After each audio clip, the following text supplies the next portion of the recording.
Los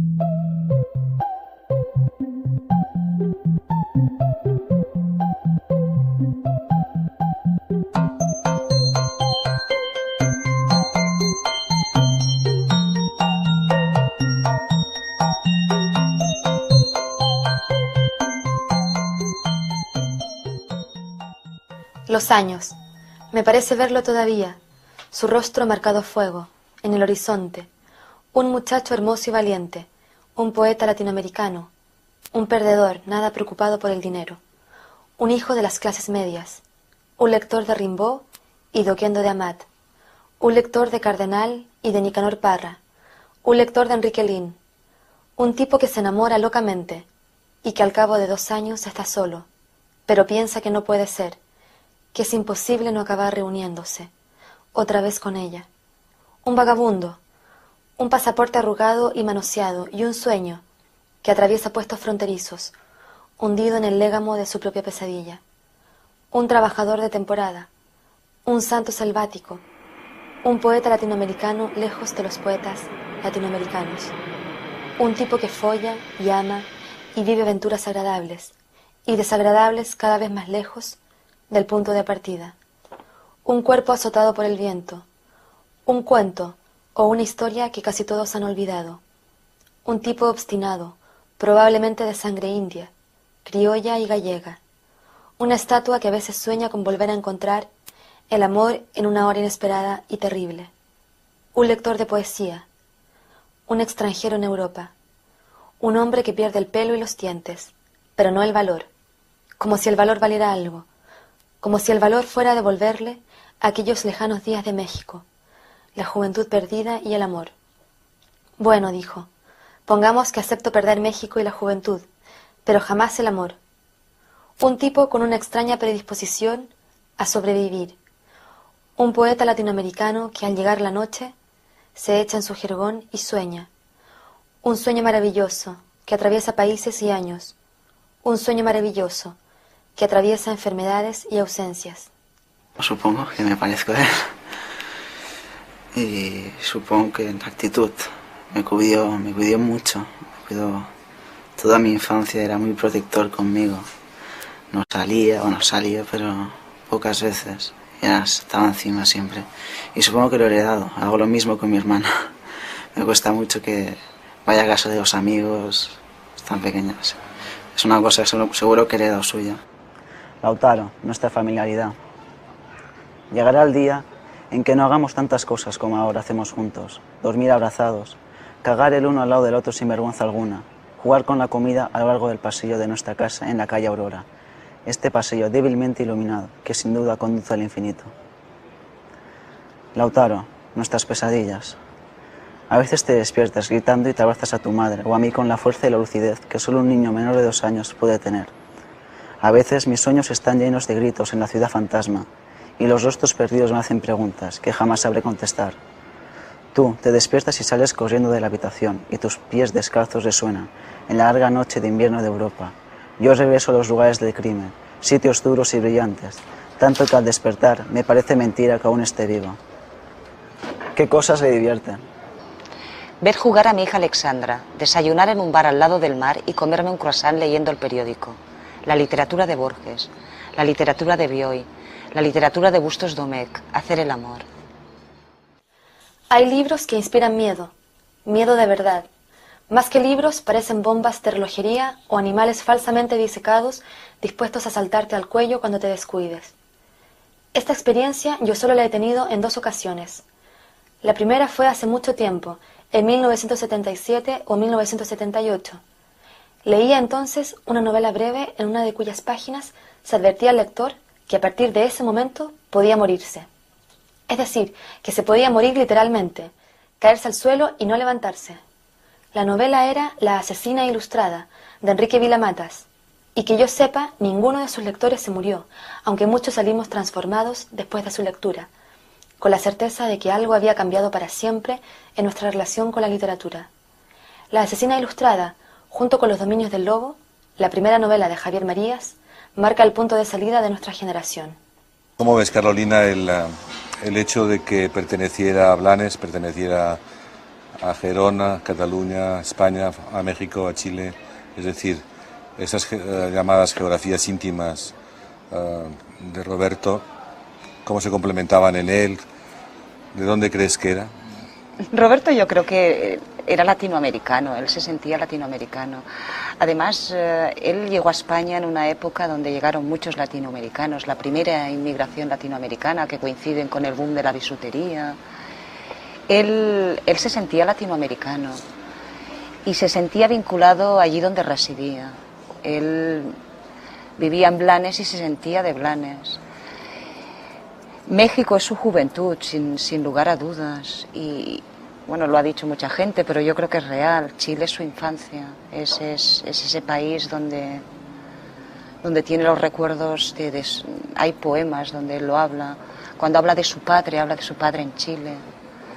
Y México básicamente es su juventud, es el sueño, donde él quizás ya de antes quisiera ser escritor, pero donde tomó la decisión fue en México. Y donde encontró colegas, ¿no?, que son tan importantes y más a esa edad, ¿no?, que le hicieron creíble su propio sueño, ¿no? Yo creo que era de allí donde vivía. En la última entrevista él habla, ¿no?, de que en realidad su patria son sus hijos. Pero en realidad creo que lo que dice es que allí donde estás, donde vives, es donde te has de implicar con la realidad que te rodea, ¿no? Cuando nos conocimos, una de las cosas que también me sorprendió es porque resulta que a mí me descubría, había leído a gente de aquí, claro, él llevaba 2 años, cuando nos conocimos, que podía llevar 1 año y medio, 2 años en Cataluña, en Barcelona, ¿no? Y me hablaba de autores, de autores, Guerau de Liost, y Que realmente es un escritor que no está afincado a una literatura nacional, que es un concepto, por otra parte, del siglo XIX, bastante atrofiado y que todavía dura, pero que no, sí, que Roberto, aunque solo sea por las diferentes residencias que tuvo en la tierra, pues pertenece a muchos lugares, y también por lecturas, Sí, es decir, que no le pudo interesar la tradición literaria chilena, la poética sí, pero evidentemente no se dedicó solo a esta, ¿no? Recuerdo que conocí a A.G. Porta en 1978, en las oficinas de una editorial marginal de Barcelona, que solo publicaba poesía y que resignadamente se llamaba La Cloaca. No era un buen principio, pero para nosotros, que entonces escribíamos poesía y éramos los campeones de los futbolines del Distrito V de Barcelona, era un principio al menos prometedor. Nunca olvidaré que en épocas en que yo no tenía ni un duro, mi amigo aparecía por mi casa de la calle Tallers con yogures y cigarrillos, regalos razonables y prácticos. Luego fueron pasando los años. Yo me marché a Girona y luego a Blanes, y A.G. Porta permaneció en Barcelona. La primera novela que yo publiqué, sin embargo, es la primera novela que él publicó, por la sencilla razón de que la escribimos a 2 manos. Su título, Consejos de un discípulo de Morrison a un fanático de Joyce. En Roberto, a mí me alucina de que desde pequeñito tuviera claro que quería ser escritor. Porque claro, yo cuando aquí pienso, sí, yo cuando hacía novillos era para irme a los futbolines, pero para irme a una librería a leer, yo no hago novillos para irme a la librería a leer, ¿no? Entonces, bueno, pues claro, cuando él te contaba esto, pues yo creo que él ya tenía, en aquel momento ya tenía una vocación, ¿no?, que luego fue llevando, pero claro, con un modelo de vida espartano, modelo de vida de que era o eso o era nada. O sea, eso es lanzarse al... Entonces también esta fórmula de o todo o nada o así probablemente acaba trayendo también un lenguaje interesante. Roberto creo que sí, que desde niño quería ser escritor. Y cómo lo defendió, evidentemente era algo que quería hacer y que no... Digo lo que él también decía, yo no querría que un hijo mío fuera escritor. Me parece una profesión muy dura, un arte muy duro, va más allá, ¿no? Pero cuando la decisión es tan visceral... Significa aislarse, es un señor sentado en una mesa durante horas solo, comentando el mundo. Claro, por lo tanto se aparta un poco del mundo, sí, para comentarlo, ¿no? En lugar de estar ahí. En ese sentido es un poco raro la decisión de escribir, eso sí. ¿Tienes la necesidad de Sí. estar ahí metido o no? O a lo mejor es como podrías estar trabajando en un banco, ¿no? Tanto da, ¿no? Entonces, pero si tanto da, entonces ya no, es otro problema, ¿no? Pero si es la necesidad que tienes dentro y que no puedes, a veces, me acuerdo una vez me llamó y me dijo, estoy harto, estaba escribiendo Los detectives, estoy harto de esta novela.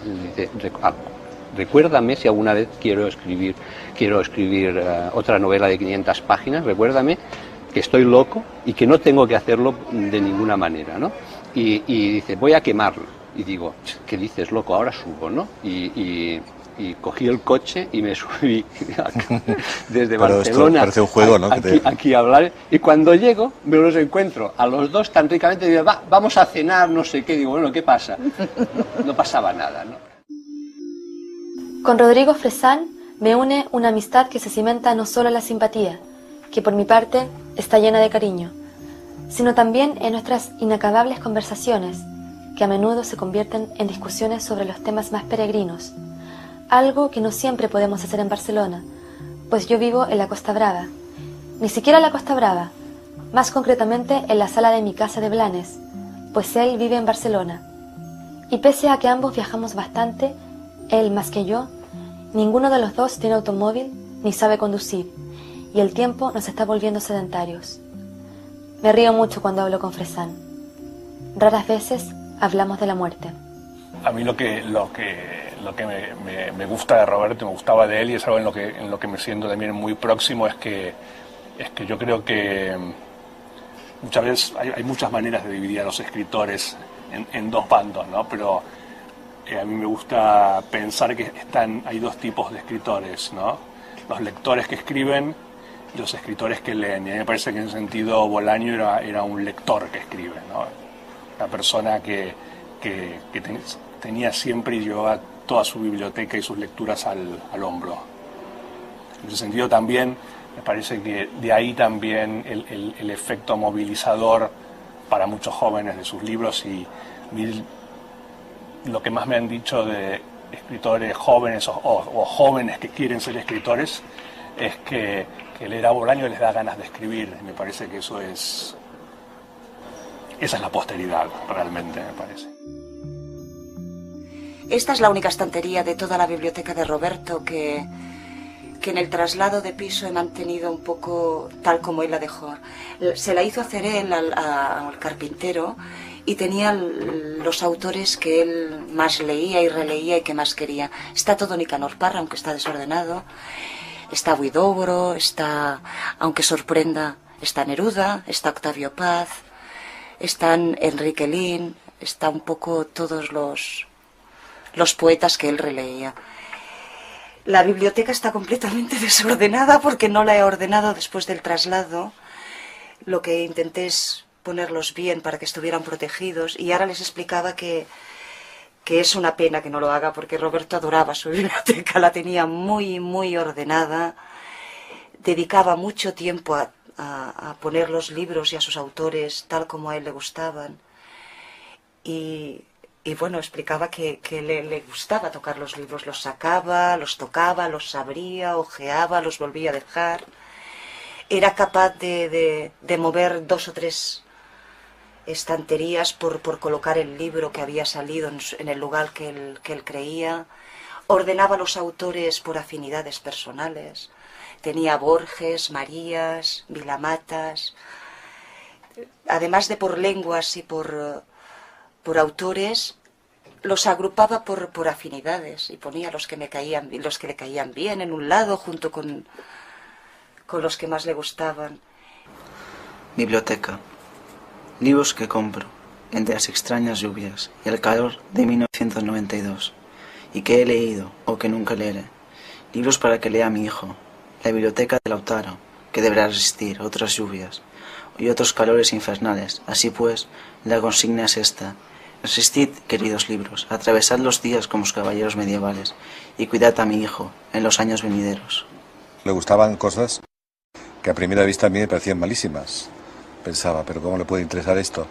Pero luego me quedó grabado una cosa que me dijo, participó de jurado en un concurso literario, que estuve de jurado, y me dijo que lo mejor eran las obras de autores que no habían escrito nunca y que no sabían escribir.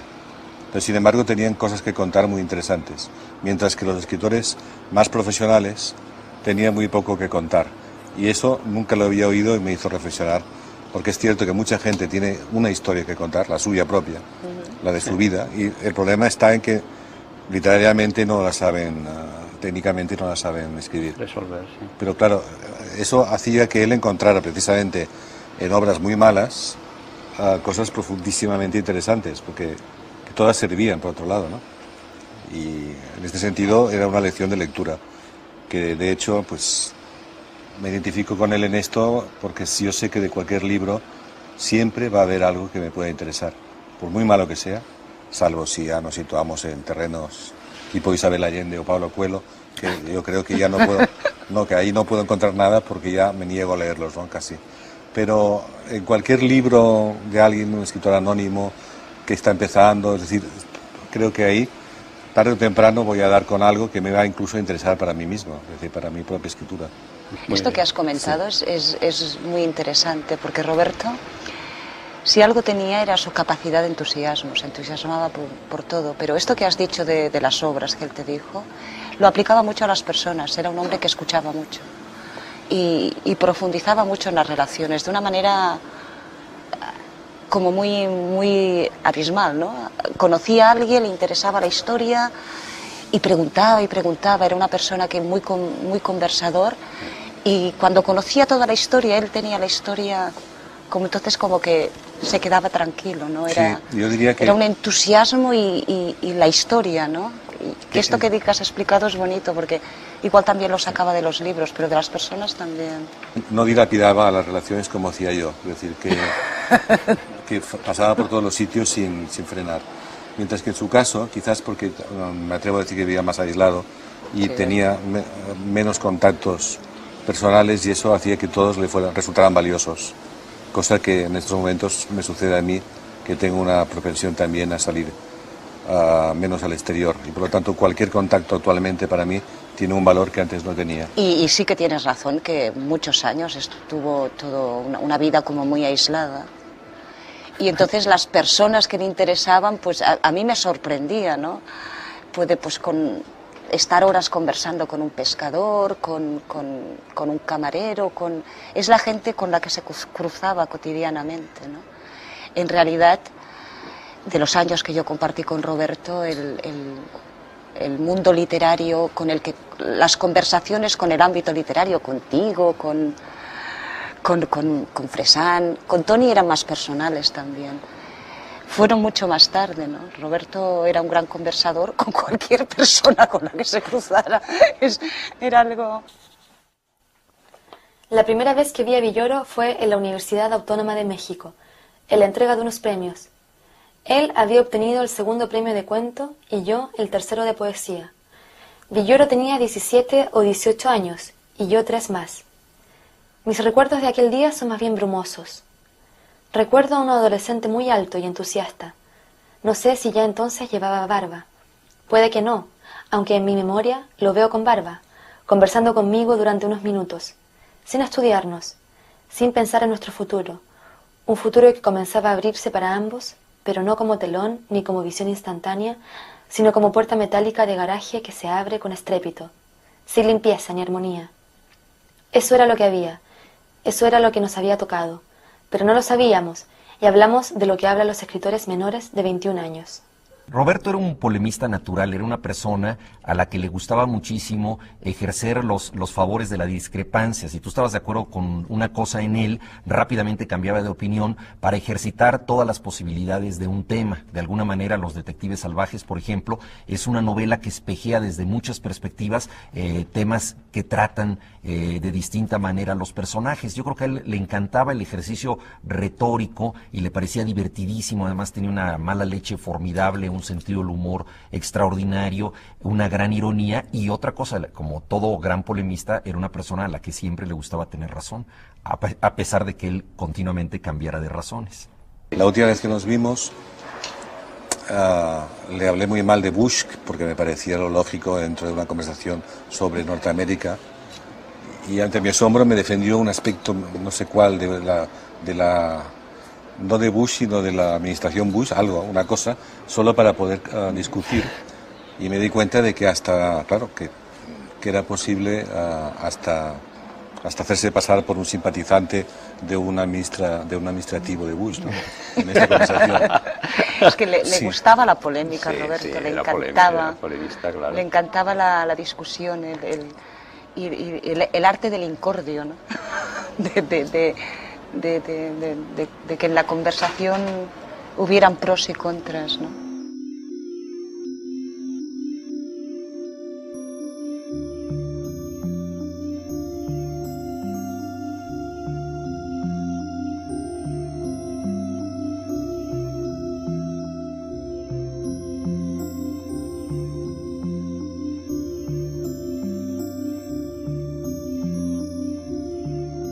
Mira, una novela en donde lo único en donde solo se sostiene por el argumento, ¿sí? Por un argumento y por la forma lineal de contar un argumento, o no lineal, simplemente un argumento que se sostiene en una forma más o menos archiconocida, pero no archiconocida en este siglo, sino en el XIX. Esa novela se acabó. Se va a seguir haciendo ese tipo de novelas y se va a seguir haciendo durante muchísimos años. Pero esa novela ya está acabada, y no está acabada ahora porque yo lo diga, está acabada desde hace muchísimos años, ¿sí? Después de Sobre héroes y tumbas, no se puede escribir en español una novela así. Después de La invención de Morel, no se puede escribir una novela así, en donde lo que aguanta la novela es el argumento, ¿sí? En donde no hay estructura, en donde no hay juego, en donde no hay cruce de voces. Pero en el caso particular de Roberto me parece que no hay unos límites muy claros entre su poesía y su prosa, o viceversa, ¿no? A mí lo que me gusta y me apasiona de la poesía de Roberto es que es muy narrativa. Probablemente la gran diferencia y la gran importancia de la poesía de Bolaño resida, considerando a su poesía completa, a este libro La Universidad Desconocida, resida que tal vez es el material más autobiográfico, o más criptoautobiográfico, o más autobiográfico en código, ¿no? Que sería el lugar donde están un poco manifestadas en versos o en frases desflecadas su ars poética, narrativa, su forma de entender la vida, sus trucos incluso, ¿no? Me parece que lo interesante de la poesía de Bolaño, vuelvo a decir poesía entre comillas, me parece que era el sitio donde él experimentaba ciertas cosas que después llevaba a la prosa, ¿no? En ese sentido, para mí, la obra de Bolaño, y esto es una cosa que a mí también me agrada mucho y que es una constante en los escritores que más admiro, me cuesta bastante separar los libros uno de otro. Me parece que es como una especie de organismo multicelular respondiendo a un único supercerebro. El caso de Enrique Vila-Matas es el mismo, por ejemplo, el caso de Nabokov es el mismo, el caso de Borges es el mismo, ¿no? Son escritores que me parece que les preocupa más la visión total y panorámica de las cosas, más que ir concentrándose en hechos aislados o en libros o en historias autoconcluyentes, ¿no? Yo lo veía como alguien que tenía como una visión de la literatura y que podía incidir en ella con un lenguaje que no era siempre el mismo, sino que era como muy diferente, que puede ir desde Amberes hasta 2666, pasando por otras novelas que creo que tienen un corte o una voz totalmente distinta a las unas de las otras, ¿no? Como si dominara diversos lenguajes y los dominara perfectamente, ¿no? Porque los detectives salvajes mismo con 2666 no veo... o sea, hay diferentes registros ahí, sí. ¿no? Entonces, no sé cómo ves tú esto. Bueno, creo que es asombroso los cambios que va dando de lo que va de Amberes a Estrella Distante, de Estrella Distante de detectives y de detectives a 2666. Hay muchos saltos, iba ganando en fuerza asombrosamente en muy poco espacio de tiempo.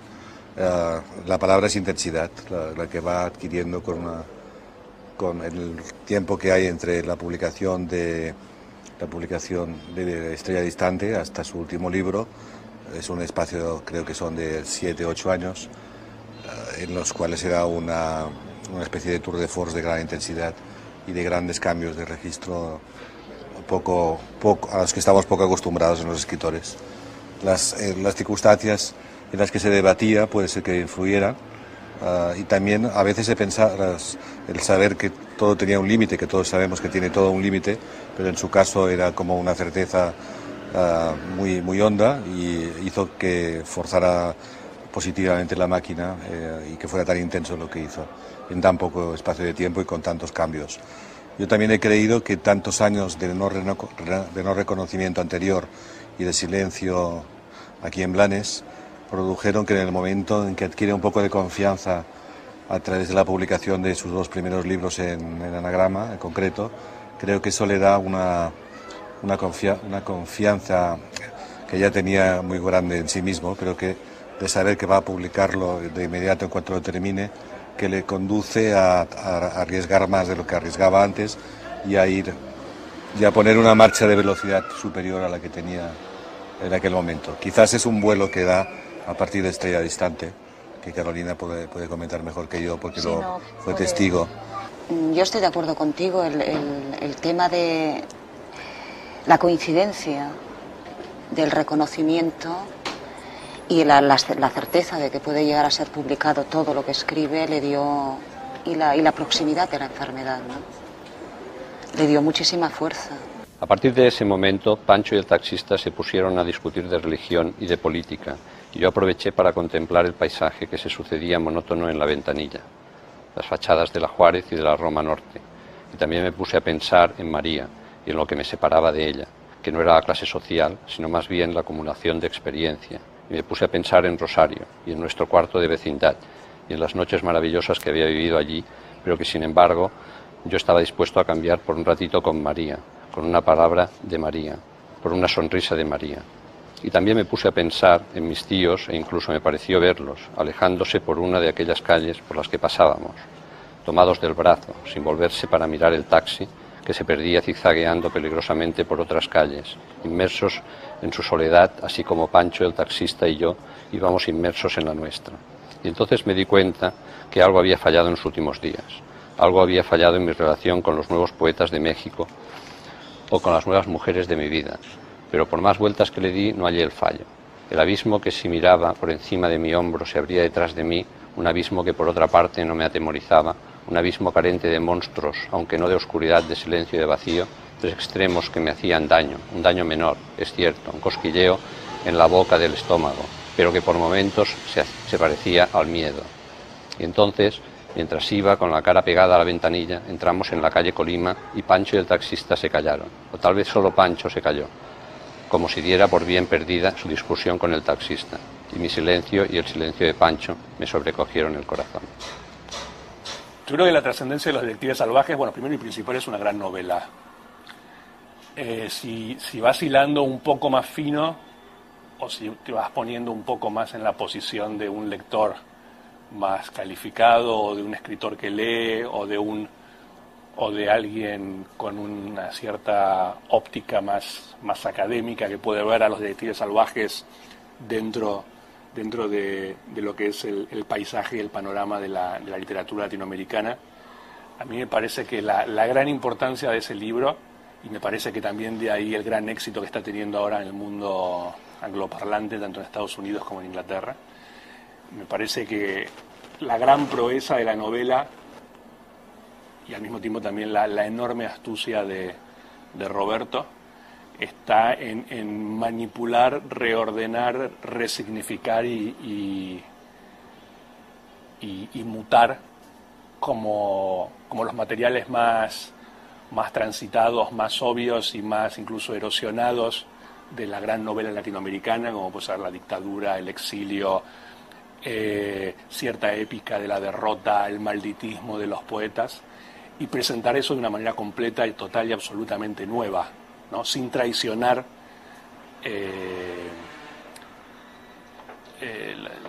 la escenografía habitual de lo que se supone de ser una gran novela latinoamericana. En el sentido de me parece que Los Detectives Salvajes o 2666, digamos, tienen la misma rareza respetuosa que de repente tuvo en su momento 2001 Odisea del Espacio de Stanley Kubrick, en el sentido de que es una película de ciencia ficción, respeta todas las variables bastante conocidas del género, como, no sé, la súbita aparición de una inteligencia extraterrestre, una máquina que enloquece, problemas tecno de astronautas, pero todo eso está contado de una manera completamente original y nueva. Creo que lo más interesante de este libro es precisamente la figura del detective salvaje. Es alguien que investiga la realidad de manera rebelde. Es un poeta que no necesariamente escribe obras poéticas. O sea, no es un poeta culterano, un poeta que esté escribiendo poesía. Puede hacerlo, pero lo más importante es que él convierte la poesía en una forma de vida. Él busca vivir poéticamente. Y esto es, yo creo, que el gran atractivo de Los Detectives Salvajes. Una obra donde la poesía es una forma de la acción, es lo que hacen los personajes, de ahí el atractivo que ha tenido.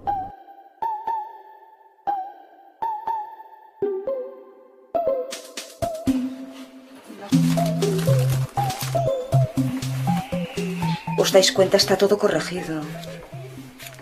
Y por la letra sé que esto es una época y esto en negro es otra época. Por lo tanto, Roberto tuvo la lucidez de revisar todo lo que dejaba.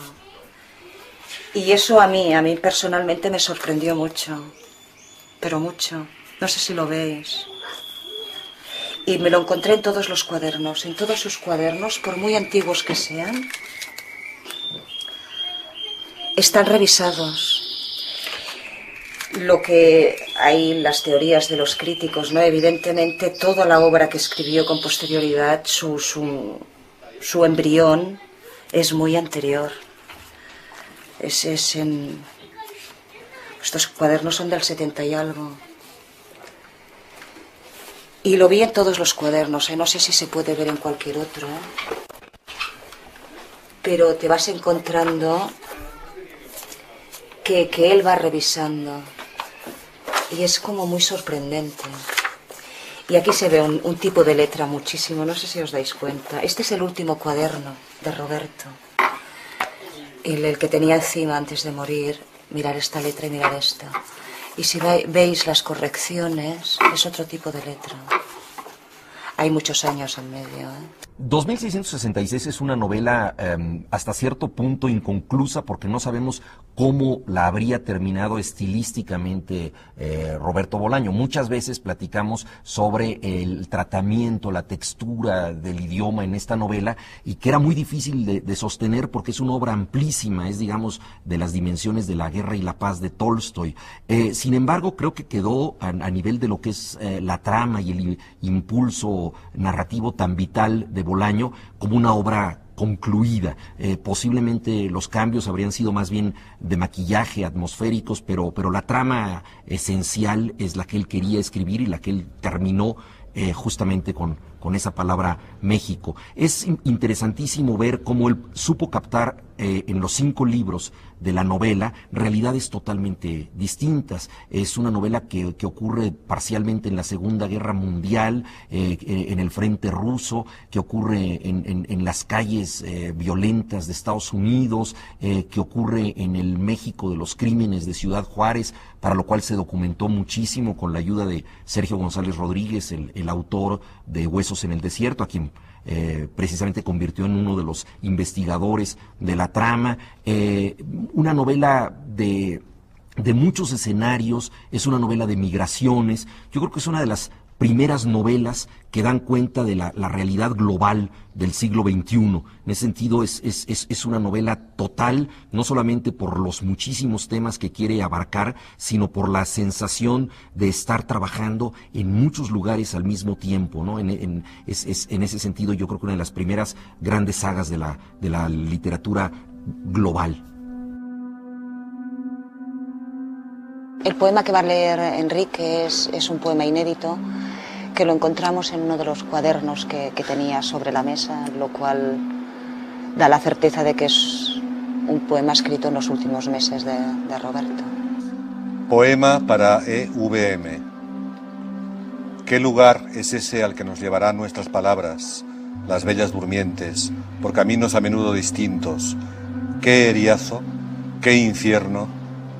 ¿Qué nos espera allí, Enrique, en esa blancura en la que nos reuniremos finalmente? ¿Qué aullidos? ¿Qué silencio? ¿Qué permutaciones nos aguardarán cuando hayamos atravesado todo lo que hay que atravesar?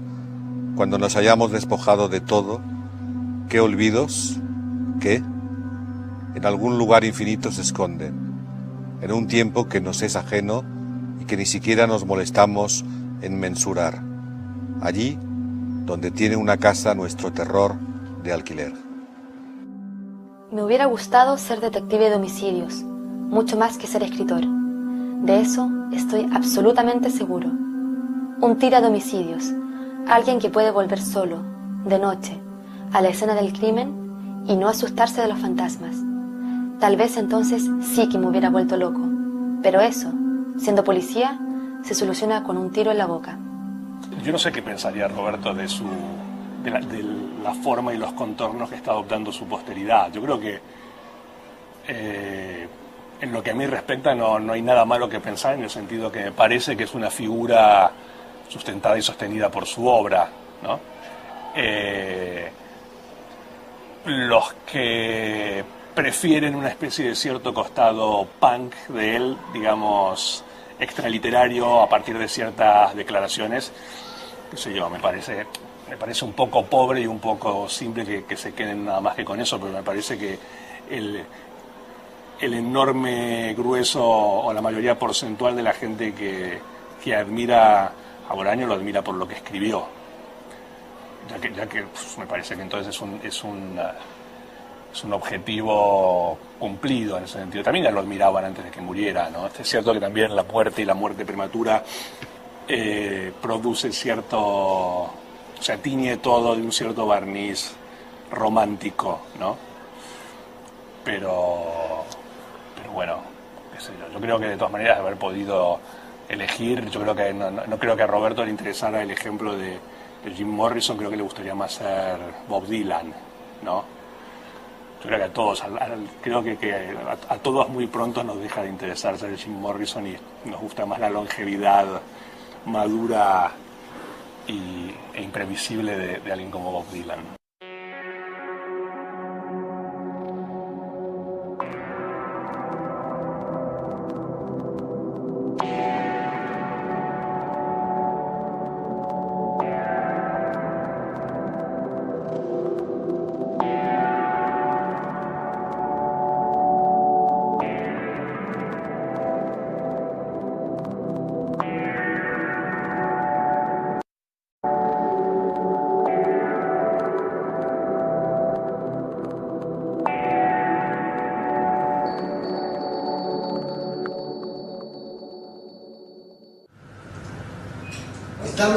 ¿Estamos grabando? Sí. ¿Ya?